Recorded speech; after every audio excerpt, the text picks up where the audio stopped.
What are the 5 reasons that you won't give up when life catches you on the blind side? When the messenger of misery visits you, what are you going to do? What will keep you in the game when life knocks you to the canvas?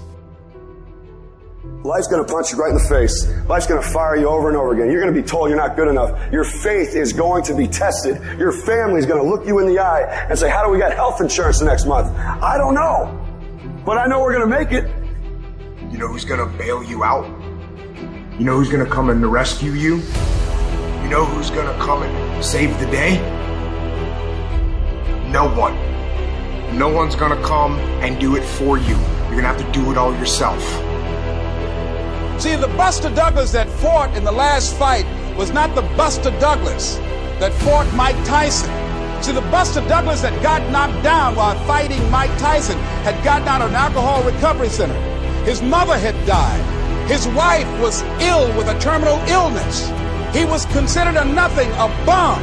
So when he got knocked down, Buster Douglas had a reason to get back up because he said, I'm dedicating this fight to the memory of my mama. Life is hard, man. That's what it's about. Life is a challenge. If you don't work as hard as you can, if you don't sacrifice everything, if you don't get rejected and keep coming back for more, if you don't get your loyalty tested and your faith tested, you don't love that thing if you bail out. So if you fought through all that, that's love. So you got to have some reasons that when life knocks you down, and it's going to. Hello, it's going to knock you down. When people disappoint you, and that's going to happen.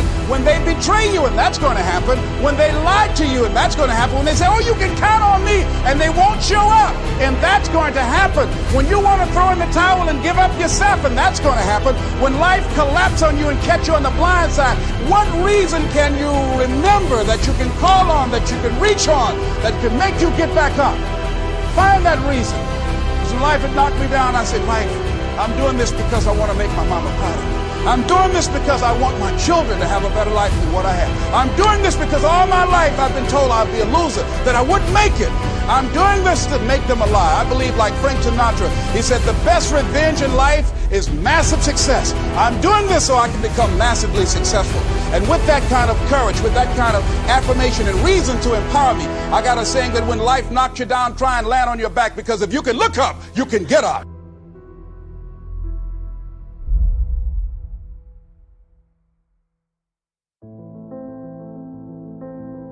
You don't have to be grim, but you do have to be serious. Hey, everybody hopes things will get better, but remember, the future does not get better by hope. It gets better by plan. And hope unaided by clear plans can finally become an illness. There's a Bible phrase that says, hope long delayed makes the heart sick. It's a sickness. I used to have the illness known as passive hope. It's bad. And there's one that is even worse, and that is called happy hope. That is really bad. The man is 50, and he's broke, and he's still smiling. That's bad. So get serious.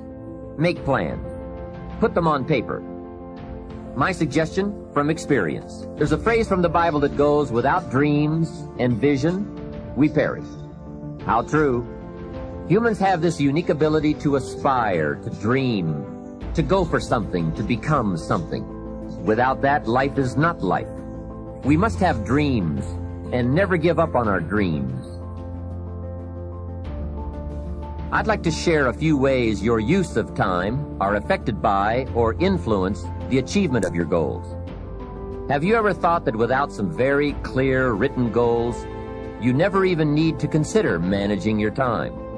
Time essentials come from objectives well defined. Time can't be critical if objectives aren't defined. Now you might be one of those uniquely fortunate individuals who can keep all their objectives and purposes clearly defined in their minds and operate from that.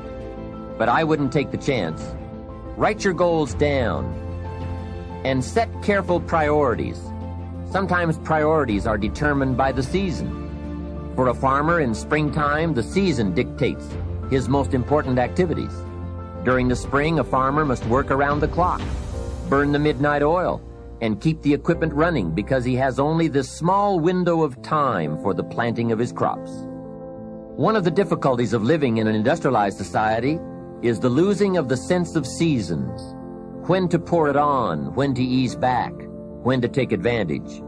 It's easy to keep going from 9 to 5, year in and year out, and lose a natural sense of priorities and appropriate time. Don't let one year just blend into the next. Keep an eye on your own seasons, lest you lose track of values and substance. Part of setting priorities is learning to separate major activities from minor activities. This is a whole skill in itself, but once you have learned it, it will pay dividends you won't believe. So learn to put everything on your mental scales to be carefully weighed before you spend time or money. Of your sanity is socially distributed. And what I mean by that is, well, let's say that you know how to behave. You're well socialized. You can play with others. Now, I said already in this conversation, if you didn't learn to play with others between the time you were 2 and 4, you will never learn.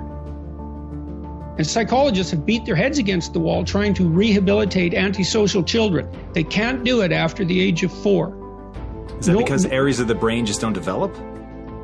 Well, it seems to be partly because the kids fall farther and farther behind. So let's say you make the leap from egocentric dependence on your mother at 2 and 3 to immersion in a peer group. Well, then you pick peers that are at your same developmental level, and you chase each other up the developmental ladder. And the longer you're out of that, the farther you fall behind.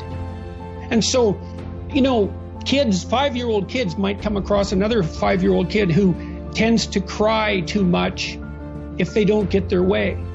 And they'll say, we don't want to play with the baby. And what they're saying is, we have to find someone who's at our developmental level, shares our developmental horizon, so that we can mutually scaffold our further development. Now, they're not going to say that, obviously, but that's the situation. And kids test each other out when they first meet. So do adults. Game. Can you play? Are you playing at the same level as me? I'm playing my game at the level that will further my development. Can you play along with me? If not, well, maybe you're lower in status and I can pull you up as a mentor. Maybe you're higher in status and I can learn from you. But if you're a peer, we can play together. Anyways, if you're acceptable to your peers and you behave well, they'll accept you. And then they tell you all the time if you're acting appropriately.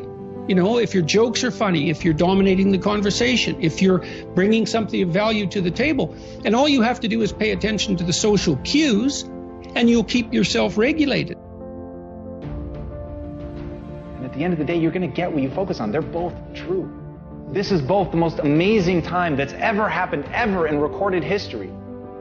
And yet real things that are terrifying are also happening. But where you put your energy, where you put your attention, where you put your focus, is going to determine what you see. And that is the most fascinating and the most important thing you have to understand about the way that your mind works. You get what you focus on. If you focus on the things that are bad, they will become real. They will become exaggerated. They will begin to monopolize your thoughts. You'll see them everywhere. It's called the reticular activating system. Your mind is literally designed to pay attention to the things that you notice. Once you notice a certain car, you see it everywhere. Once you notice a certain dog, you see it everywhere. Once you hear a certain name for the first time, suddenly you realize that that name has been all around you this entire time. But now that you're focusing on it, now that you're looking for it, it is everywhere. So whatever you look for, it's going to be everywhere. If you look for the negative, it'll be there. But if you look for the positive, it will overwhelm you. When you manage something, you do so to keep it going. Well, you don't need to keep time going. You don't even need to watch it. You can be completely unaware of it. You can go to sleep. Doesn't matter. Time just continually moves. Doesn't need you. It doesn't need me. It just keeps moving.